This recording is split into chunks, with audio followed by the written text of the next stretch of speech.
Hello friends, welcome to my channel. Bright Gyan set 75 होने वाला, इससे पहले 74 सेट हो चुके हैं। अगर आप लोग नहीं देखें तो प्लेलिस्ट बना हुआ, आप लोग जा कर के देख सकते हैं। इस सीरीज़ में हम 10,000 क्वेश्चन से ज़्यादा बताने की कोशिश करेंगे, ठीक है। इस सीरीज़ में बने रहिए, आपको 10,000 क्वेश्चन से ज़्यादा देखने को मिलेंगे जो सारे एग्ज़ाम में आपको काम आएंगे। चलिए स्टार्ट करते हैं बिना किसी देरी के। पहला क्वेश्चन है, टंगस्टन की खोज किसने की थी। देखिए टंगस्टन होता किसमें, आपने देखा होगा येलो रोशनी होता है बल्ब में, फिलामेंट होता है उसमें टंगस्टन का, ठीक है। इस तरह का बना होता है ना बल्ब में, इसी को कहते हैं टंगस्टन। तो टंगस्टन की खोज पूछ रहा है किसने की, तो WR ब्रदर्स ने की। कब? 1783 में इसकी खोज हुई थी। चलिए समझ गए। अगला क्वेश्चन देखिएगा, हेलोजन लैंप का तंतु किससे बना होता है। तो हेलोजन लैंप का तंतु बना होता है टंगस्टन से और सोडियम से बना होता है। सोडियम क्या है? धातु है। सोडियम की परमाणु संख्या कितनी होती है? 11 होती है। और टंगस्टन को किससे सूचित करते हैं? W से सूचित करते हैं। समझ गए।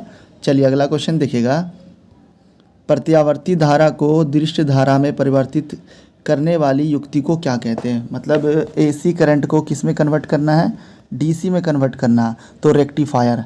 और DC को AC में करना है तो इन्वर्टर। समझ गए। चलिए अगला क्वेश्चन देखिएगा, सूर्य में ऊर्जा का स्रोत है, तो सूर्य में कौन सा ऊर्जा निकलता है? तो नाभिकीय संलयन, जिसको संलयन कह सकते हैं आप। समझ गए।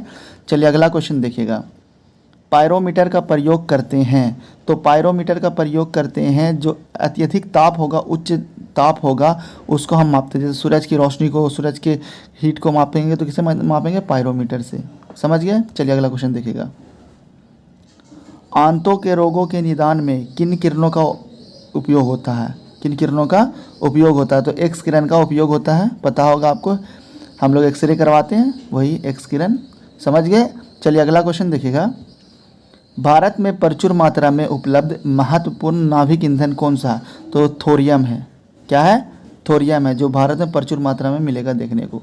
चलिए अगला क्वेश्चन देखिएगा, गिरनार में सुदर्शन झील का निर्माण किस शासक ने करवाया था? कहाँ? गिरनार में। तो चंद्रगुप्त मौर्य ने गिरनार में सुदर्शन झील का निर्माण करवाया। चलिए अगला क्वेश्चन देखिएगा, कनिष्क की राजधानी कहाँ थी? तो कनिष्क की राजधानी पुरुषपुर, जो पेशावर के अंदर है, ठीक है। समझ गए। पेशावर कहाँ? अभी पाकिस्तान के अंदर है, पुरुषपुर। अगला क्वेश्चन देखिएगा, सातवाहन वंश का महानतम शासक कौन था? तो गौतमीपुत्र सतकर्णी। गौतमीपुत्र सतकर्णी सातवाहन वंश का महानतम शासक था। चलिए अगला क्वेश्चन देखिएगा, कांची में किस मंदिर का निर्माण कराया? तो कैलाश मंदिर का निर्माण कांची में कराया गया। चलिए अगला क्वेश्चन देखिएगा, एलोरा का प्रसिद्ध कैलाश मंदिर का निर्माण किसने करवाया? तो एलोरा के प्रसिद्ध कैलाश मंदिर का निर्माण किसने कराया? राष्ट्रकूट ने, जो कृष्ण प्रथम राजा थे उस वक्त, वही बनवाया था, कृष्णा प्रथम। चलिए अगला क्वेश्चन देखिएगा, जंगली गधे कहाँ पाए जाते हैं? तो जंगली गधे रन ऑफ कच्छ गुजरात के अंदर पाए जाते हैं, ठीक है, गुजरात के अंदर। और गुजरात की राजधानी गांधीनगर। चलिए अगला क्वेश्चन देखिएगा, तूतीकोरिन थर्मल पावर प्लांट कहाँ पर स्थित है? तो तमिलनाडु के अंदर है Tuticorin thermal power plant. Tamil Nadu की राजधानी चेन्नई। चलिए अगला क्वेश्चन देखिएगा, एशिया महाद्वीप से बाहर स्थित सबसे ऊंचा पर्वत कौन सा है? तो एकांगुआ। एकांगुआ 6962 मीटर ऊंचा है, ठीक है। समझ गए। अगला क्वेश्चन देखिएगा, चंद्रकांता पुस्तक के लेखक कौन है? तो देवकी नंदन खत्री। देवकी नंदन खत्री चंद्रकांता पुस्तक के लेखक हैं। चलिए अगला क्वेश्चन देखिएगा, श्रीहरिकोटा किस राज्य में स्थित है? तो श्रीहरिकोटा आंध्र प्रदेश में स्थित है। आंध्र प्रदेश की राजधानी हैदराबाद। चलिए अगला क्वेश्चन देखिएगा, इंग्लिश चैनल तैर कर पार करने वाली प्रथम भारतीय महिला का क्या नाम है?